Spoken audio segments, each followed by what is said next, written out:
ایک ظالم کی موت کا قصہ۔ بنی اسرائیل میں ایک بہت بڑا ظالم تھا۔ ایک مرتبہ وہ اپنے تخت سلطنت پر بیٹھا ہوا تھا کہ ایک آدمی دکھائی دیا جو گھر کے دروازے سے داخل ہوا۔ اس کی شکل انتہائی بدصورت اور خوفناک تھی۔ اس کی حالت و آمد سے یہ انتہائی خوفزدہ ہو گیا اور اس کے چہرے کو دیکھنے لگا اور بولا، اے شخص، تو کون ہے اور تجھے کس نے میرے گھر میں آنے کی اجازت دی؟ اس نے کہا، مجھے گھر کے مالک نے اجازت دی ہے اور میں وہ ہوں جسے کوئی پہرے دار روک نہیں سکتا اور جسے بادشاہوں کے پاس حاضر ہونے کے لیے اجازت کی ضرورت نہیں ہوتی۔ میں نہ تو کسی بادشاہ کی سیاست سے گھبراتا ہوں اور نہ کوئی ظالم مجھے ڈرا سکتا ہے اور نہ میری پکڑ سے کوئی بچ سکتا ہے۔ جب اس نے یہ کلام سنا تو منہ کے بل زمین پر گرا اور اس کے اعضاء کانپنے لگے اور کہا، کیا تو ملک الموت ہے؟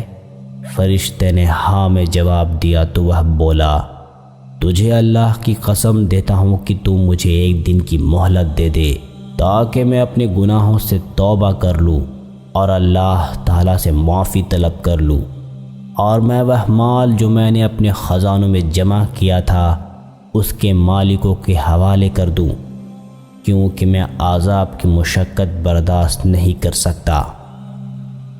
فرشتے نے کہا، میں تجھے کیسے مہلت دے سکتا ہوں حالانکہ تیری زندگی کے دن پورے ہو چکے اور تیری عمر کے اوقات لکھے ہوئے محفوظ ہیں؟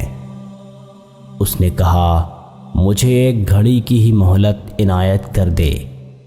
فرشتہ بولا، ایک ایک گھڑی کا حساب ہے، تو نے انہیں گزار دیا اس حال میں کہ تو غافل رہا اور تو نے انہیں لاپرواہی کی حالت میں پورا کر دیا، اور اب تو نے اپنے سانسوں کو پورا کر دیا۔ بادشاہ نے ایک سرد آہ بھری اور کہا، اللہ اس مال پر لعنت کرے جس نے مجھے دھوکے میں رکھا اور مجھے اللہ کی عبادت سے روکا اور دور کر دیا، اور میں یہ گمان کر رہا تھا کہ وہ مجھے فائدہ دے گا، لیکن آج کے دن مال میرے لیے باعث حسرت اور آزمائش کا ذریعہ بن گیا اور میرے ہاتھوں کو اس سے محروم کر دیا گیا۔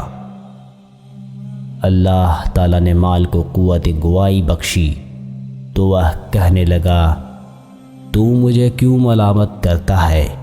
اپنے آپ کو ملامت کر، کیونکہ اللہ تعالیٰ نے ہم دونوں کو مٹی سے پیدا کیا اور مجھے تیرے حوالے کر دیا تاکہ تو میرے ذریعے اپنی آخرت کو سنوارنے کی فکر کرے اور مجھے فقراء پر صدقہ کرے اور کمزوروں پر زکوٰۃ کرے اور میرے ذریعے مساجد، پل اور سڑکیں تعمیر کروائے تاکہ میں آخرت میں تیرے لیے مددگار بن جاؤں۔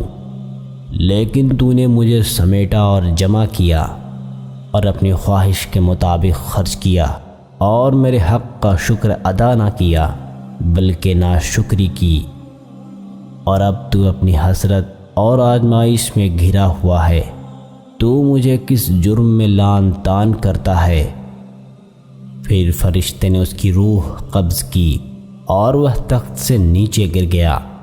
پھر اس کے ارکان مملکت اس پر آہ و فغاں اور چیخ و پکار کرنے لگے۔ اگر وہ جان لے کہ وہ اللہ کے کس قدر ناراضگی اور غصے کی طرف گیا ہے تو ان کا رونا اور بھی زیادہ ہو جائے اور ان کا وویلا پہلے سے بڑھ جائے۔ قبر کی طرف تقویٰ کا سامان لے کر چل، کیونکہ وہاں کی قید بہت طویل ہے، اور یقیناً جب تو اچھی امیدوں کے ساتھ صبح کرتا ہے تو تجھے معلوم نہیں ہوتا کہ شاید تو سامنا کر سکے۔ میں ان قریب اپنے نفس کو تھکاؤں گا تاکہ میں راحت حاصل کر لوں، اس لیے کہ نفس پر مشقت ڈالنا اسے بہت محبوب ہے۔